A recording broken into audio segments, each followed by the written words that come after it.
Hi అండి. ఎలా ఉన్నారు? నేను చాలా బాగున్నానండి. మీరు కూడా చాలా చాలా బాగుండాలని అనుకుంటున్నాను. ఈరోజు మేమైతే ఫిష్ కర్రీ చేసుకున్నాము మా ఇంట్లో. అది నేను వీడియో తీశాను.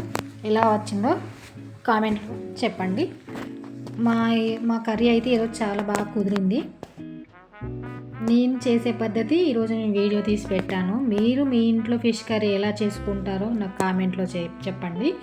ఏమన్నా చేంజెస్ ఉంటే నేను చేసుకుంటాను. చూడండి ఎంత బాగా కుదిరింది. ముక్కలు కూడా చాలా బాగా ఉడికాయి.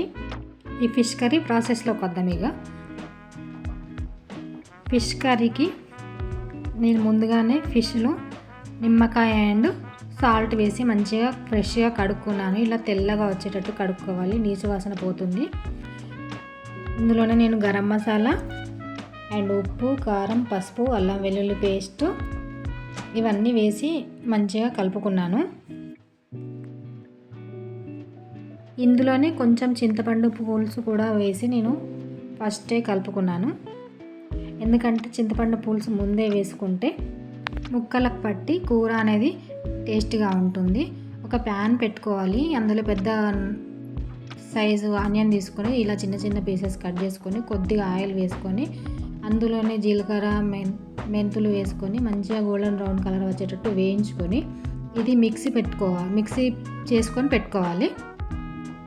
ఈ మిశ్రమాన్ని మళ్ళీ అందులో ఈ ముక్కలకు పట్టించుకోవాలి.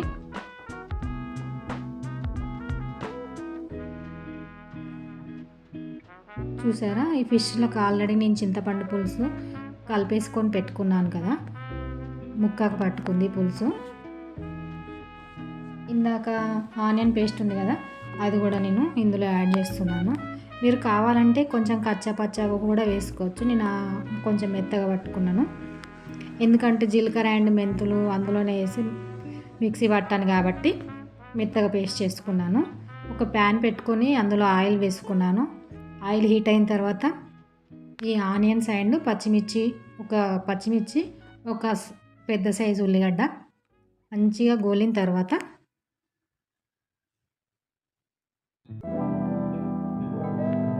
ఈ ఫిష్ ముక్కలు అందులో యాడ్ చేసుకోవాలి. ఆనియన్స్ అనేవి గోల్డెన్ బ్రౌన్ కలర్ వచ్చేటట్టు వేయించుకోవాలి. ఈ ఆనియన్స్ వేగిన తర్వాత కొంచెం పసుపు యాడ్ చేసుకొని చిన్నగా ఫిష్ ముక్కలన్నిటిని ఇందులో వేసుకోవాలి. స్ప్రెడ్ చేసుకుంటూ వేసుకోవాలి. అంతా ఒకటే చోట వేసుకోకూడదు. అంటే ఆయిల్ అనేది మంచిగా ముక్కకు బట్టి మంచిగా టేస్ట్ వస్తుంది. ముక్క ప్లస్ మంచిగా ఉడుకుతుంది. ఒకే చోట వేస్తే ముక్కకు ఆయిల్ పట్టదు. ప్లస్ మనం కలిపేటప్పుడు కూడా నుజ్జు అయిపోతుంది ఫిష్ అనేది. సో ఇలా స్ప్రెడ్ చేసుకుంటూ సపరేట్గా వేసుకోవాలి. ఇలా వేసుకున్న వెంటనే మనం ఫిష్లు అనేది కలుపుకోకూడదు. కొంతసేపు ఆయిల్లో అలా మగ్గనివ్వాలి. అవన్నీ వేసిన తర్వాత నేను ఒక మూత పెట్టి 1 minute వరకు ఆయిల్లో వేగనిచ్చాను. తర్వాత మూత తీసి చూసాను. చూడండి, ముక్క అనేది కొంచెం ఆయిల్లో హీట్ అయిన తర్వాత ఇలా ఉబ్బినట్టు కనిపిస్తుంది కదా. ఇట్లా అయినప్పుడు ఒక్కొక్క పీసు చిన్నగా ఇలా కలుపుకోవాలి. ఫాస్ట్గా చేయకూడదు, ఎందుకంటే ముక్క నుజ్జు అయిపోతుంది. ఇలా కాకుండా ఉండడానికి ఇలా చిన్నగా కలుపుతూ ఉండాలి. నేను ఒక హ్యాండ్తో వీడియో తీస్తూ ఒక హ్యాండ్తో కలుపుతున్నాను కాబట్టి మీకు కలిపే వీడియో సరిగ్గా కనిపించట్లేదు.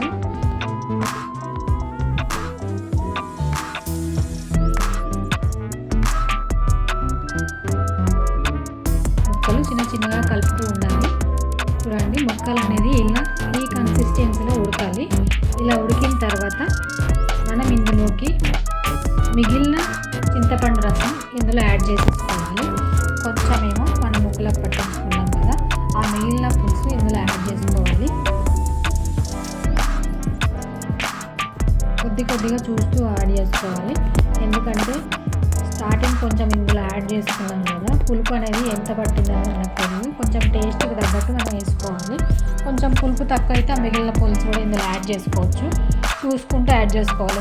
పులుపు ఎక్కువైతే మనం మళ్ళీ నీళ్ళు పోస్తే కర్రీ అనేది కొంచెం గ్రేవీ అనేది లూజ్ ఉంటుంది, చిక్కగా ఉండదు అన్నమాట. సో చూసుకుంటూ వేసుకోండి. పులుపు అనేది, చింతపండు రసం. అలా వేసిన తర్వాత ఒక 2 మినిట్స్ ఉడికిన తర్వాత ఇలా ఆయిల్ అనేది పైకి తేలిన తర్వాత మనం కొత్తిమీర వేసుకోవాలి. ఇందులో నేను కొంచెం గరం మసాలా అండ్ మెంతి పొడి కూడా మళ్ళీ వేసుకున్నాను. టేస్ట్ మనకు సరిపోకపోతే మళ్ళీ కొంచెం యాడ్ చేసుకోవచ్చు. ఉప్పు కారం ఇందులో మసులుతున్నప్పుడు. అయిపోయిందండి మనకి. మనకి చాలా బాగుంది కదా, తింటే కూడా చాలా బాగుందండి. ఇది మనం జొన్న రొట్టె కానీ, బియ్యం రొట్టె కానీ, రైస్లోకి, గోధుమ రొట్టెకి చాలా బాగుంటుంది ఈ ఫిష్ కర్రీ. చూడండి ఎంత బాగా ఉడికింది. గ్రేవీ కూడా చాలా మంచిగా చిక్కగా వచ్చింది. మీరు కూడా ఇదే పద్ధతి ఫాలో అవుతారా, లేదంటే మీరు వేరేలాగా చేస్తారా నాకు కామెంట్ చేయండి.